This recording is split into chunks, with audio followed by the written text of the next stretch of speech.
بہت زیادہ ہوتی ہے. کوئی تعریف نہ کرے تو خود اپنی کرنی شروع کر دیتے ہیں, خود ہی کہہ دیتے ہیں کہ وہ کیا بات سی, میرے ابا جی تے وہ تے 100 حال چلدا سی تے 150 بندہ ٹکر کر. ابا جی دی چھڈ تو دس تیرے کنے چل دے, تیرے کو کنے بندے روٹی کھاندے, اپنی بات کرنا. اقبال کہتے تھے تو وہ آباد تمہارے ہی مگر تم کیا ہو, ہاتھ پہ ہاتھ درے منتظر فردا. ابا جی کی دادا جی کے چھوڑ اپنی کر, ہمیں تو تیرا پتہ ہے, تو اپنی بات کر, تیرے اندر بھی کوئی چیز ہے کہ نہیں. ابا دادا تو سب کے بڑے ہیں, حضرت آدم کی اولاد ہے تو حضرت آدم نبی تھے, باپ دادا تو سب کے بڑے بڑے ہی ہیں. بات یہ ہے کہ اپنی بات کرنی چاہیے نا. تو یہ بیماری ہے, یہ نقص ہے. 500 سال بغیر ریاکاری کی عبادت, اور بیان میرے نبی کریم علیہ السلام فرما رہے ہیں 5, بولیے, یہ بہت بڑا مسئلہ ہے. دکھاوا نہ ہو, ریاکاری نہ ہو. ہم مجالس میں جاتے ہیں نا جناب, محافل میں, تو لسٹ ملتی ہے, یہ چودھری صاحب نے صدارت ہے, انہوں نے خصوصی تعاون کیا ہے, تو یہ فلانے صاحب ہے, تو ان کا بھی نام لینا ہے. تو میں کبھی کبھی کہہ دیتا ہوں کہ یار آپ نے تو کہا تھا یہ نبی پاک کی تعریف کی محفل ہے, اور یہاں آپ نے لسٹ لگا دی ہے پوری تعریف کرنے والوں کی. کچھ ضروری ہے کسی کا نام لینا اور اس کا جناب ذکر کرنا اور اشتہار پہ اس کی فوٹو آنا, یہ کچھ ضروری ہے؟ ویسے بھی کوئی اچھا لگتا ہے کہ نبی پاک کے نام کی محفل اور میں کہوں میں صدارت کر رہا ہوں؟ ڈرنا چاہیے نا مجھے اللہ تعالیٰ. حضور کی محفل اور میری صدارت, اس پر کبھی غور کریں.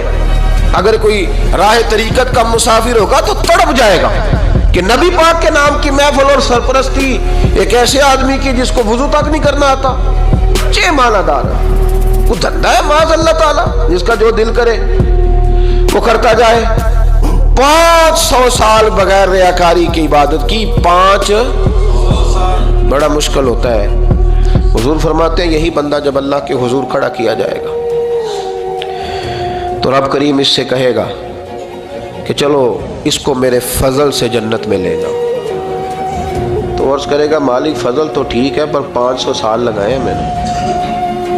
5 وہ مولوی صاحب میری طرح کے بیچارے جو امام مسجد ہوتے ہیں نا, تو وہ بھی کہتے ہیں جب میں آیا تھا تو 30 بچے تھے مسجد میں, اب 80 ہو گئے.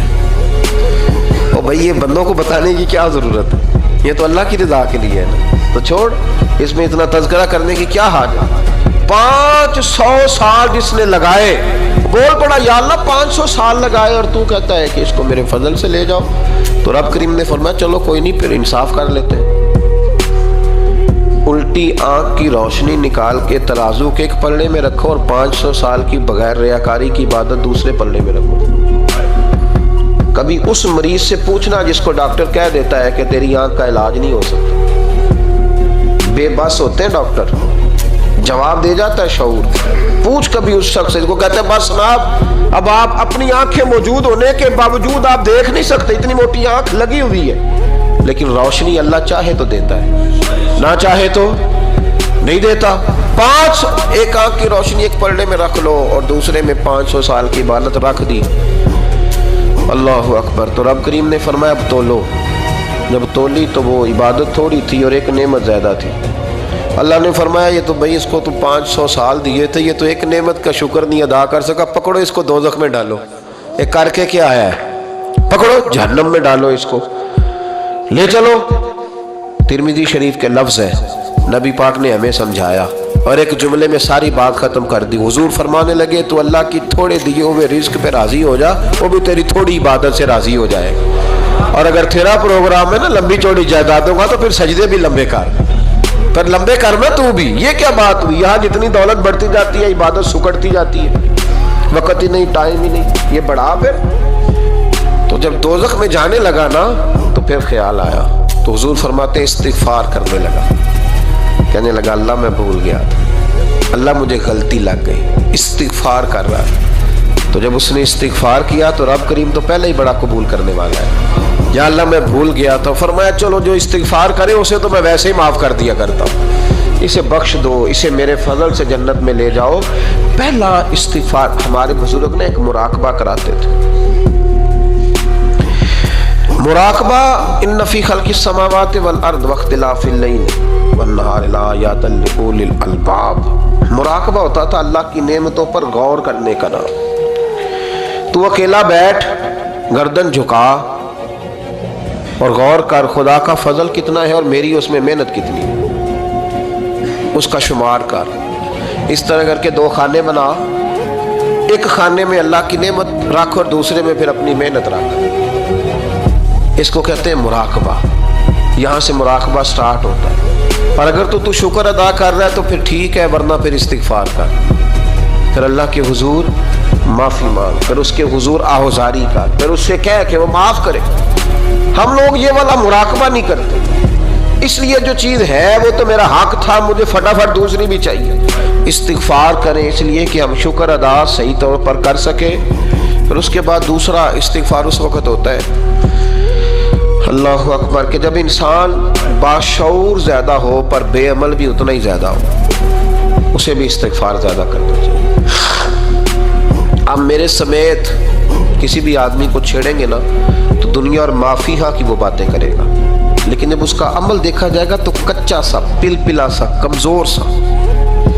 یعنی ایسے لوگ ہیں جو ماں باپ کی عظمت پر 6 گھنٹے تقریر کر سکتے ہیں، لیکن اگر ان کی اماں سے جا کے پوچھا جائے کہ بیٹے کا حال کیا ہے جی، تو کہتے ہیں بڑی تکلیف میں ہو، اپنے بیٹے کے سبب سے وہ بڑی آزمائش کا شکار. بھئی تیری 6 گھنٹے کی تقریر کا معنی کیا ہوا؟ تو لفظوں کے گورکھ دھندے کا ماہر ہے. لفظ میں ادھر گیا ہوا تھا بڑی دور پنجاب کے ایک شہر میں، تو ایک صاحب مجھے کہنے لگے کہ میری 21ویں سالانہ محفل ہے. میں نے کہا آپ نماز پڑھتے ہیں؟ کہتے نہیں. تو میں نے کہا محفل کا کیا معنی رکھا ہوا ہے آپ نے؟ یہ کیا ہے؟ رسم ہے؟ فلاں بہت بڑے عالم کو میں نے بلایا، فلاں کو بھی بلایا، فلاں نعت خامی. یہ کیا ہے؟ اگر تو نمازی نہیں آج تک، اس کو کیا سمجھتا ہے تو؟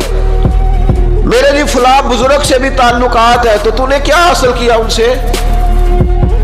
تعلقات کا کیا مطلب ہوتا ہے؟ فوٹو آتی ہے ساتھ، اخباروں میں تصویر لگ گئی، فیس بک پہ آ گیا کہ میں ان سے ملا ہوں، اتنا تعلق ہے؟ یہاں تو بھائی خوشبو کے قریب سے بندہ گزر جائے تو خوشبو آنے لگ جاتی ہے. تو نے پایا کیا؟ شعور ہونا اور عمل نہ ہونا بہت بڑی مصیبت ہے. اس سے اللہ کی بارگاہ میں استغفار کرنا چاہیے. یعنی انسان کو عقل ہو، پتہ ہو، خبر ہو، پر اس کے پاس دھیلے کا عمل نہ ہو. اس کو 3400 حدیث آتی ہو کہ نماز نہ پڑھنے والے کی سزا یہ ہے، پھر بھی نہ پڑھے تو سزا ہے کہ نہیں اللہ کی طرف سے؟ حضرت رومی رحمۃ اللہ علیہ فرمایا کرتے تھے بہت سارے بندوں کو اللہ سارا کچھ دیتا ہے، مسجد آنے کی توفیق نہیں دیتا. معنی یہ ہے کہ اللہ ان سے ناراض ہے. وہ کہتے ہیں کہ میں بڑا سمارٹ ہوں. تو عقل ہونا اور عمل نہ ہونا، اس پر بھی استغفار کرنا چاہیے. شعور ہو اور انسان کو عمل کی توفیق. یار ساری زندگی گورکھ دھندے میں گزر گئی لوگوں کی، لفظوں کے بڑے ماہر رہے، اور میں ایسے لوگوں کو دیکھتا ہوں تقریریں 6 گھنٹے، او ہو 9 گھنٹے کی تقریریں سنتے بیٹھتے ہیں مجالس میں. نماز کا وقت آتا تو مصیبت بن جاتا، بھاگتے جان چھڑاتے. مسجد کی حاضری 20 منٹ کی بھی صحیح نہیں دے سکتے. کیا ہے یہ کیوں پوٹ بن گیا تیرے اوپر؟ غور کر، ڈر اللہ سے. میرے نبی کریم علیہ وآلہ وسلم نے ارشاد فرمایا قیامت کے دن کچھ لوگ کئیوں کی بات سن کے جنت میں چلے جائیں گے. اللہ تعالی ہماری پردہ پوشی عطا فرمائے. کہا کچھ تبلیغیں کرنے والے دوزخ کے دروازے پہ کھڑے ہوں گے تو وہ جنتی کہیں گے کہ مولانا پیر صاحب ہم تو آپ کی بات سن کے جنت میں جا رہے ہیں، تو آپ یہ یہاں کیوں کھڑے ہیں؟ تو وہ کہیں گے آئے افسوس، میں کہتا تو رہا پر عمل نہ کر سکا. میں عمل، اس سے مراد صرف ممبر پہ بیٹھنے والا مولوی نہیں، اس سے ہر وہ شخص مراد ہے جو نصیحتیں تو بڑی کرتا ہے لیکن خود عمل وہ بہت بڑا الفاظ کا ذخیرہ رکھتا ہے، پر عمل کے لیے 2 سجدے بھی صحیح طریقے سے دے سکتا. پھر وہ استغفار کرے، پھر وہ اللہ کی بارگاہ میں معافی مانگے، پھر وہ توبہ کرے. اس لیے کہ جو جتنا بڑا ہوتا تھا نا اس پہ خشیت بھی اتنی زیادہ طاری ہوتی، اس پر خشیت بھی اتنی جتنا. حضرت عمر فاروق رضی اللہ تعالیٰ عنہ کو زخم لگ گیا، شدید زخم لگا، آپ آ گئے، بڑی زیادہ خون بہہ گیا ہے. بہت سارے صحابہ آپ کے گرد جمع ہو گئے، حضرت عبداللہ ابن مسعود بھی آ گئے. تو جناب عمر رونے لگ گئے. اب تو رونا آتا ہی نہیں لوگوں. حضرت محی الدین ابن عربی کہا کرتے تھے جس کو پورا ہفتہ ہو گیا نا وہ طریقت کا مسافر بھی. جاگ رہے ہیں آپ حضرات؟ کہتے تھے جس کو پورا ہفتہ ہو گیا نا طریقت کا مسافر بھی ہے پر اللہ رسول کی یاد میں رویا نہیں. فرماتے تھے مجھے تو اس کے ایمان پر شک ہونے لگ گیا کہ 8 دن ہو گئے اسے خیال ہی نہیں آیا. حضرت عمر میدان میں جس شخص کے کبھی پاؤں نہیں لڑکھڑائے، اللہ رسول کی بات آتی تھی تو دریا بہتے تھے آنسو، یہاں حال ہی کوئی نہیں، خشک خوش جملے اور جناب موٹے موٹے تراشے ہوئے فکرے اور لفظوں کی ہیرا پھیری، اس کے علاوہ کوئی چیز نظر ہی نہیں آتی۔ حضرت عمر رونے لگے، آخری وقت ہے، تڑپ رہے ہیں، آنسو بہہ رہے۔ حضرت عبداللہ ابن مسعود آ گئے، انہوں نے کہا عمر تیری ہجرت بھی بڑی باکمال تھی، تیرا اسلام قبول کرنا بھی بڑا ہی باکمال تھا، حضور بھی تجھ سے ہمیشہ راضی رہے۔ عمر تو روتا کیوں ہے یار؟ بات تو یہ ہے کہ جب تو نے خلافت سنبھالی تو پھر تیرے طریقے بھی باکمال ہی تھے، اور جب تو میدان میں اترتا تھا پھر بھی تیرے معاملات باکمال تھے، اور جب تو مال غنیمت بانٹتا تھا پھر بھی تو باکمال۔ یار ہر موقع پہ تو باکمال تھا تو جاتے دفعہ روتا کیوں ہے؟ ان کا استغفار دیکھو، ان کی توبہ دیکھو۔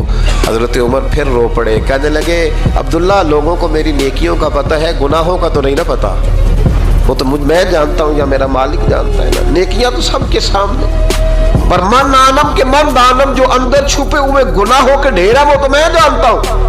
کہا تو نے میرے کلمہ پڑھنے سے لے کر میری حکومت تک میری ساری نیکیاں گنوائی ہیں، اب دعا کر میرے لیے کہ رب میری نیکیاں اور بدیاں برابر برابر کر دے، مجھے درجہ نہیں چاہیے، بس اللہ مجھے معاف کر دے، درجوں کی ضرورت نہیں ہے۔ یہاں تو لوگ درجات لے کے بیٹھے، حافظ کہتا ہے کہ میں جتنے آیتیں ہوں گی اتنے میرے درجے بلند ہوں گے، پہلے درجوں والا کام تو کوئی کرنا۔ مولانا کہتے ہیں کہ نور کے ممبر پہ بیٹھوں گا، بھائی پہلے بتا نور کے ممبر کی طرف تیرا سفر بھی جاری ہے کہ نہیں؟ تاجر کہتا ہے کہ میں سخاوت کروں گا تو حضرت عثمان کے ساتھ جگہ ملے گی، پر حضرت عثمان کی سخاوت اور اپنی سخاوت کا فرق بھی دیکھ۔ مجاہد کہتا ہے کہ میں نبی پاک کے جہاد والے صحابہ کی پشت پہ رہوں گا تو پہلے اپنے کام تو دیکھ، اور جب ساری باتیں سمجھ میں نہ آئے تو پھر اللہ کی بارگاہ میں استغفار کر، پھر بیٹھ۔